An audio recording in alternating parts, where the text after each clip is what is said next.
comprendre par dogma une conjugaison de savoir. En fait, c'est le savoir endogène.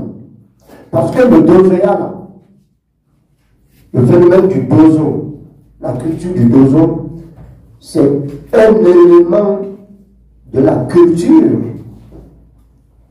Parce qu'il y a les charlatans, il y a les guérisseurs traditionnels, il y a les connaisseurs des choses sacrées, il y a des féticheurs.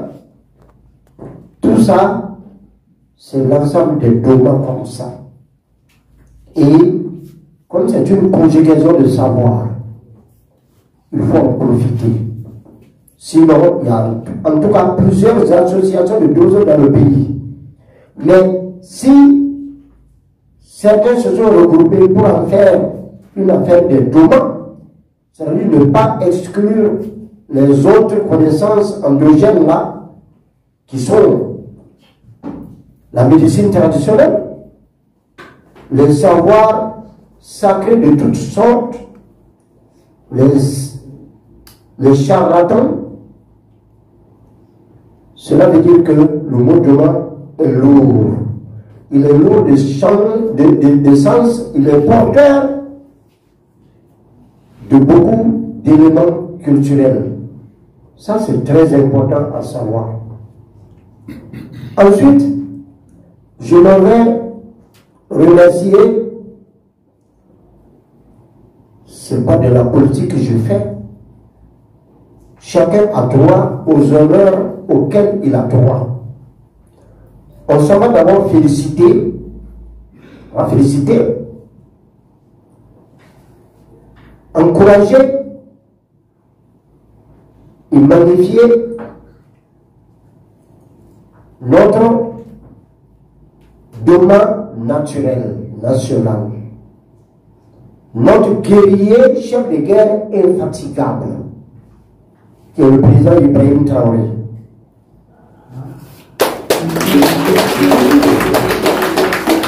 Oui, parce que c'est vrai que la terre s'ajoute à la terre pour former la termitière, comme on aime le dire, notre trésor humain vivant, mon grand frère, notre passé de Titenga.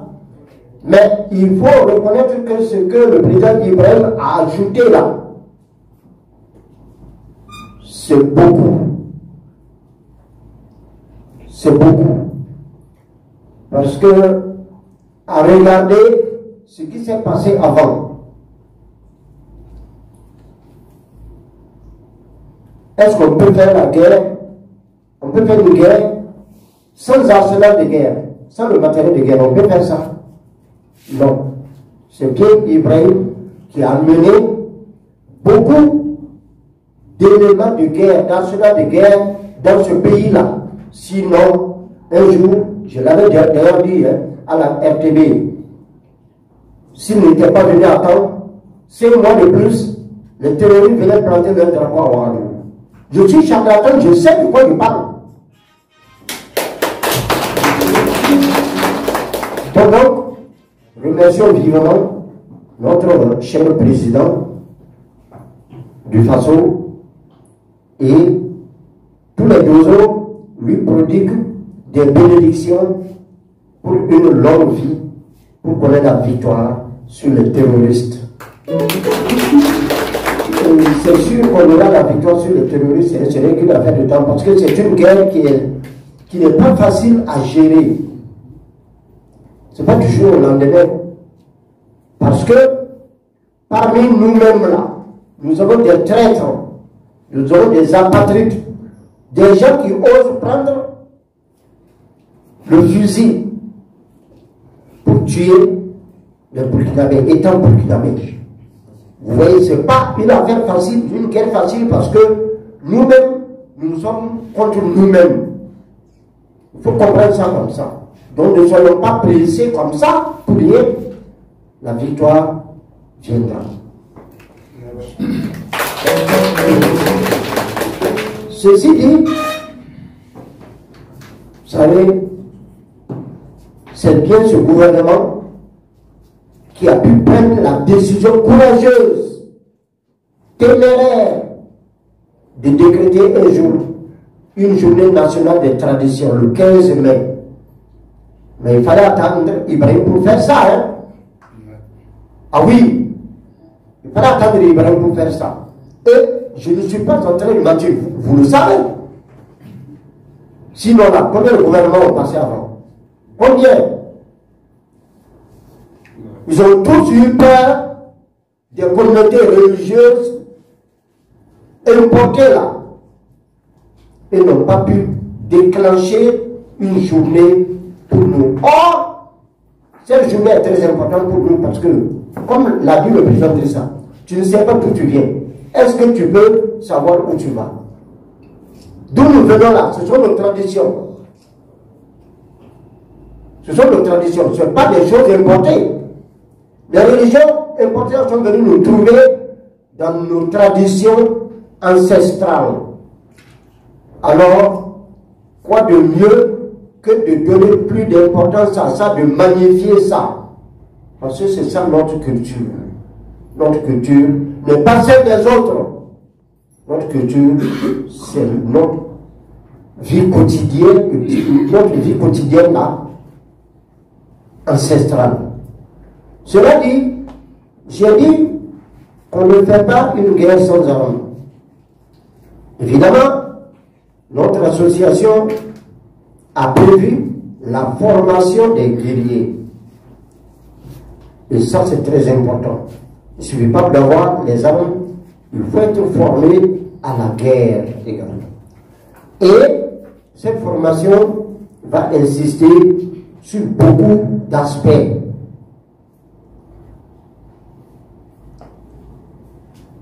La morale, le patriotisme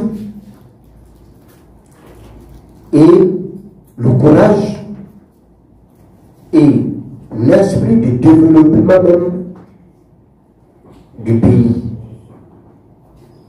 Il y a des activités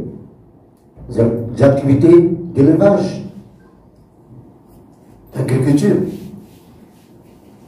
Nous allons en tout cas former les VDP, les combattants pour ça. Et surtout, comme nous avons le savoir endogène, on a le savoir endogène. J'ai eu à dire déjà à des hautes autorités de ce pays-là que la guerre, ce n'est pas seulement les armes, ce n'est pas les bombes et les avions et puis les drones, c'est aussi le WAC. Ah oui, mais comment cela s'est fait que nos anciens combattants-là, qui n'étaient pas formés à la guerre, ils sont partis faire les guerres mondiales là. Les deux guerres mondiales ne peuvent revenir, c'est une sauf. Posons-nous la question. La réponse est qu'ils sont partis après avoir lavé d'abord des WAC ici, bu des WAC, emporté des WAC dans leur poche et dans leur bouche, des formules magiques pour avoir la victoire. Et nous nous chargeons de cette partie également. Ça fait partie de la formation. Ah oui, ça fait partie de la formation. On va en tout cas, dans la mesure du possible, donner des connaissances aux combattants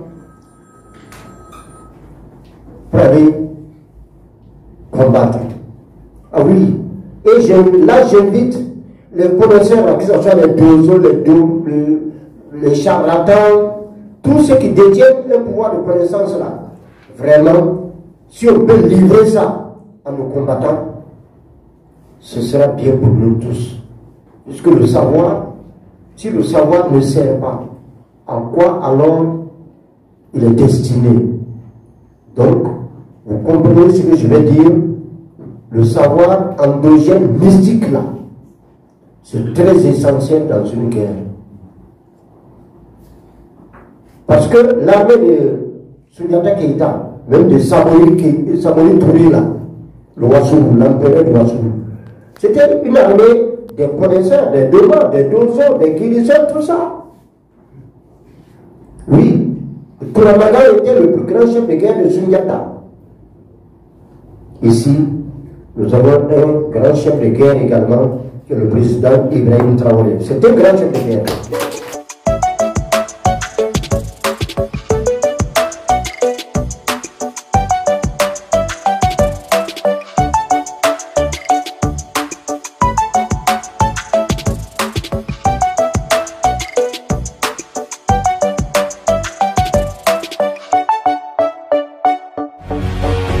Faso 7, une autre facette de l'information au Burkina Faso.